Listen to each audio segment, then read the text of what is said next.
9 करोड़ रुपए देकर, घूस देकर, चीफ जस्टिस को घूस देकर ये जजमेंट खरीदा है। मेरे पास ये आदमी आया था, उसने बोला 9 करोड़ में इसने जजमेंट खरीदा है और कल ये जजमेंट आ जाएगा, आप देखिएगा। और यकीनन अगले दिन वो जजमेंट आ गया। गोगोई साहब का ही एग्जाम्पल ले लीजिए, अयोध्या का जजमेंट दिया, राफेल का जजमेंट दिया और तुरंत रिटायर होने के बाद उनको राज्यसभा का मेंबर बना दिया। अरुण मिश्रा को देख लीजिए, इतने सारे जजमेंट। अडानी के फेवर में तो उन्होंने कम से कम 40,000 करोड़ रुपया अडानी को प्राप्त करवाया। कम से कम 6 जजमेंट्स दिए अडानी के फेवर में। उनको रिटायरमेंट के बाद एनएचआरसी का चेयरमैन बना दिया। तीसरा कारण बहुत खतरनाक कारण है, बहुत खतरनाक। इन्होंने सारी एजेंसीज को लगाकर सब जजेस के ऊपर डोसियर बना रखे हैं। पूरे जजेस के आईबी, सीबीआई, इनकम टैक्स सब लोगों से छानबीन कराते हैं। और अगर किसी जज या उसके किसी नजदीकी रिश्तेदार के बारे में कुछ ऐसी इंफॉर्मेशन मिल जाए जिससे उसकी कोई कमजोर नब्ज को पकड़ा जा सके, तो उसके आधार पर ब्लैकमेल करते हैं। कह देते हैं कि देखिए हमारे पास ये है। अब आप सोच लीजिए, कई साल तक हम लोग ये मानते थे कि इलेक्शन कमीशन एक इंडिपेंडेंट इंस्टीट्यूशन हो चुका है सिस्टम साहब के पास, लेकिन पिछले कम से कम 6 साल से हम ये देख रहे हैं कि उसकी इंडिपेंडेंस बिल्कुल खत्म। एक आदमी आया और कहने लगा कि मैंने 9 करोड़ रुपए देकर, घूस देकर, चीफ जस्टिस को घूस देकर ये जजमेंट खरीदा है। अब बड़ी अच्छी तरह से, बड़े आराम से बता रहे थे कि अरे जुडिशरी में तो बड़ा भ्रष्टाचार हो गया है। मेरे पास ये आदमी आया था, उसने बोला 9 करोड़ में इसने जजमेंट खरीदा है और कल ये जजमेंट आ जाएगा, आप देखिएगा। और यकीनन अगले दिन वो जजमेंट आ गया।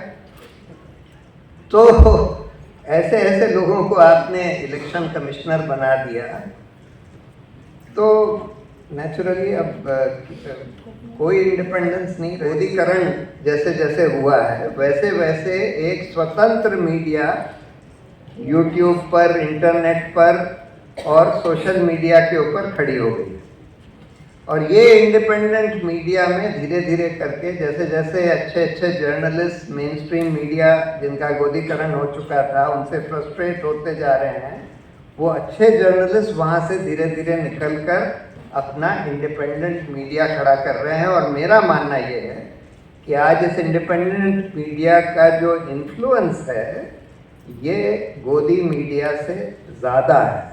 और इसीलिए ये सरकार बहुत इस स्वतंत्र मीडिया से घबराई हुई है।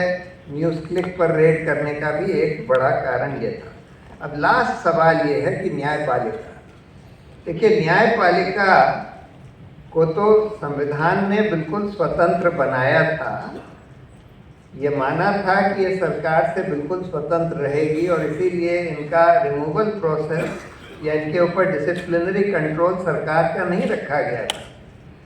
और रिमूवल प्रोसेस बहुत मुश्किल कर दिया था, इम्पीचमेंट बहुत मुश्किल कर दिया था। तो एक तरह से उनको एक फंक्शनल इंडिपेंडेंस तो संविधान ने दे दी।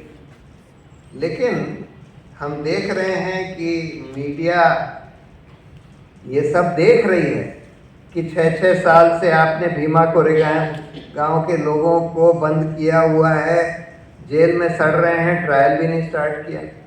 दिल्ली राइट्स के लोगों के खिलाफ बिल्कुल बोगस चार्जेस बनाकर, मतलब ये अपना जो उमर खालिद है उसकी तो सारी स्पीचेस रिकॉर्डेड हैं और सारी स्पीच कुछ भी देख लीजिए, कुछ भी ऐसा उसमें आपत्तिजनक नहीं है। फिर भी उसको इतने साल से जेल में रखा हुआ है, 3 साल से ज़्यादा हो गए और बेल नहीं दी। ट्रायल तो खैर शुरू होने का नाम ही नहीं ले रहा। तो ये क्यों होने दे रही है जुडिशरी? क्या हो गया? देखिए, इसके 3 बड़े कारण हैं कि न्यायपालिका की इंडिपेंडेंस क्यों काफ़ी हद तक ध्वस्त हो गई। अभी तो खैर वर्तमान समय में थोड़ा सा इम्प्रूवमेंट है, पहले से थोड़ा इम्प्रूवमेंट है, लेकिन फिर भी अगर हम पिछले 6-7 साल में देखें तो क्या हुआ, ऐसा क्या हुआ, क्यों हुआ? एक कारण तो ये है जिसको हम कहते हैं कि the lure of post retirement jobs, जिसके बारे में अरुण जेटली ने भी बोला था कि post retirement jobs influence pre retirement judgement. Gogoi साहब का ही एग्जाम्पल ले लीजिए, अयोध्या का जजमेंट दिया, राफेल का जजमेंट दिया और तुरंत रिटायर होने के बाद मतलब 2-3 महीने के अंदर ही उनको राज्यसभा का मेंबर बना दिया। अरुण मिश्रा को देख लीजिए, इतने सारे जजमेंट अडानी के फेवर में, तो उन्होंने कम से कम 40,000 करोड़ रुपया अडानी को प्राप्त करवाया। कम से कम 6 जजमेंट्स दिए अडानी के फेवर में, और उनको रिटायरमेंट के बाद एनएचआरसी का चेयरमैन बना दिया। एक और थे साहब, उनको गवर्नर बना दिया। एक पहले थे साहब, उनको भी गवर्नर बना दिया। तो एक तो ये प्रॉब्लम है।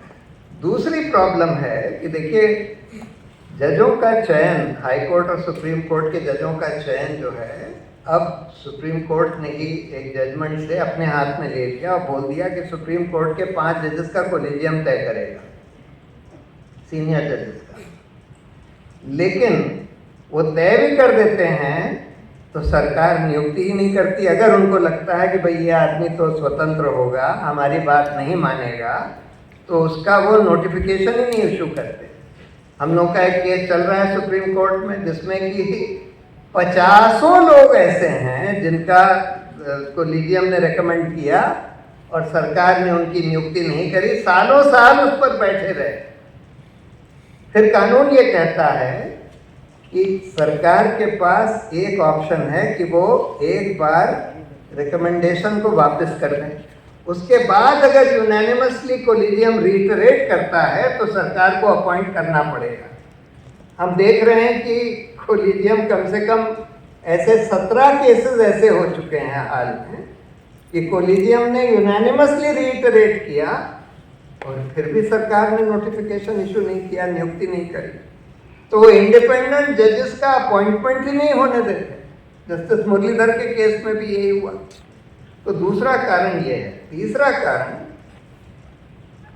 बहुत खतरनाक कारण है, बहुत खतरनाक।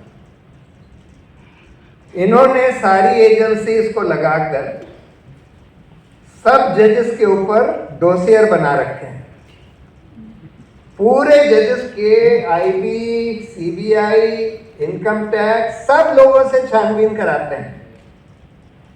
और अगर किसी जज या उसके किसी नजदीकी रिश्तेदार के बारे में कुछ ऐसी इंफॉर्मेशन मिल जाए जिससे उसकी कोई कमजोर नब्ज को पकड़ा जा सके, तो उसके आधार पर ब्लैकमेल करते हैं।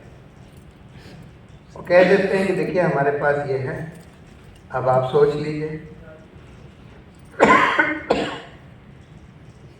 और ये एक नया तरीका इस सरकार ने अख्तियार किया है न्यायपालिका को अपने कब्जे में करने, और इस वजह से आज ये बहुत बड़ी प्रॉब्लम खड़ी हो गई है।